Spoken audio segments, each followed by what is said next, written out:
اللهم صل على سيدنا محمد وعلى آل سيدنا محمد وعلى أصحاب سيدنا محمد. یہ فائدہ چاہیے نا اگر آپ کو کہ فوراً ہو تو یہ سننے تک نہ رہیں کہ شاعری ہے سنتے ہیں، اس کو نہ سوچیں. آپ کس حدیث کو یاد کریں جو کہا قیامت تک ساری کائنات میرے سامنے ایسے ہے جیسی میری ہتھیلی، کہ سب کچھ نظر میں رکھتا ہوں. تو پھر یہ تصور رکھیں کہ آپ دیکھ رہے ہیں اور اب کرم فرمائے ہم پر، اس میں شک نہ کریں. حدیث میں شک ہونا چاہیے، یہ مسئلہ نہیں ہے مولویوں کا یا بزرگوں کا شک والا، یہ آقا کی زبان ہے، زبان پاک ہے. قیامت تک میں سب کچھ دیکھتا ہوں جیسے میں اپنی ہتھیلی کو دیکھ رہا ہوں، ایسے کہا. تو ہم یہاں بیٹھتے ہیں تو درخواستیں دیتے ہیں، ہم میلے ہیں، ہم عاصی ہیں، ہماری دین دنیا سب آپ کے وسیلے سے بنے گی. آپ کو وسیلہ خدا نے بنایا ہے تو بھیجا ہے رحمت للعالمین کا نام دے کر. ہاں ایسے سمجھیں، کیونکہ بیچ میں شکی مزاج دیوبندی بریلوی بنے ہوئے ہیں.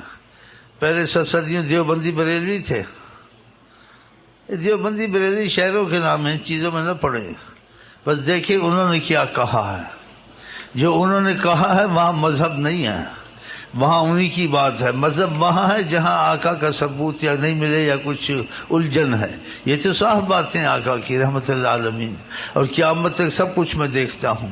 اور قرآن نے کہا ظلموا انفسہم، اگر کوئی مصیبت کر لیں، کوئی گناہ کر لیں، کوئی پریشانی میں آ جائیں، آپ کے پاس آ جائیں تو ہم نے وعدہ کر لیا ان کو بخشش ہے، معافی ہے. ہاں تو اس لیے ہم یہ بیٹھتے ہیں، شاعری کے لیے نیت سے نہیں، نعت خوانی کے لیے، ویسے بے نیاز ہیں. ہم ان سے بھیک مانگنے کے لیے بیٹھتے ہیں کہ آپ ہمارا وسیلہ ہیں. ہم نے آپ کو وسیلہ دل سے مانا ہے، اور ایسا وسیلہ مانا ہے کہ بے حد مانا ہے، پاگل کی طرح. انما نیت پر ہوتا ہے. تو یہ نیت لے کے بیٹھیں، جب آپ جائیں تو آپ کے کام انشاءاللہ بنے ہوئے ہوں، جلدی بن جائیں. تو آپ کہیں واقعہ محمد مصطفیٰ کا نام لیا، ہم کو برکتیں نصیب ہیں. ہاں نیتوں کو، دل کو مضبوط کریں، شک کی مزاج نہ بنے. حدیث قرآن میں شک نہیں کرنا چاہیے. حدیث قرآن میں مذہب نہیں ہوتا. مذہب وہاں ہوتا ہے جہاں حدیث قرآن سے سمجھ میں نہ آئے تو پھر کوئی رستہ نکالے. جب حدیث قرآن سے واضح بات ہو گئی پھر رستہ کیوں نکالے؟ آقا نے تو بات ختم کر دی.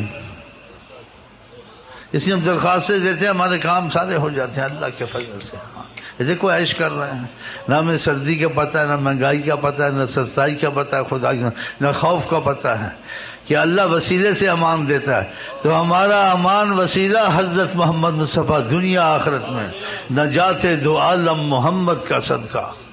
سمجھ میں بات آئے تو انسان پر سوچے اور پھر سمجھے، پھر اس کو شرک کے وسوسے نہیں پڑتے ہیں، اختلاف ختم ہو جاتا ہے. آقا کی بات میں اختلاف ہوتا ہے، وہ مسلمان نے جو آقا کی بات کو اختلاف میں لائے. اختلاف ہماری تمہاری باتوں میں ہوتا ہے، آقا کی بات میں اختلاف نہیں ہے. تو فرمایا قیامت تک ساری کائنات میری نظر میں ہے. وہ رحمت للعالمین ہے، جو کائنات میں جو چیز ان کی نظر میں ہے اس پر رحمت ہی برستی رہتی ہے. جو ان کی نظر سے ہٹ کے اس پہ رحمت ختم ہے. تو خدا کرے ہم سب نگاہ محمد میں آ جائیں.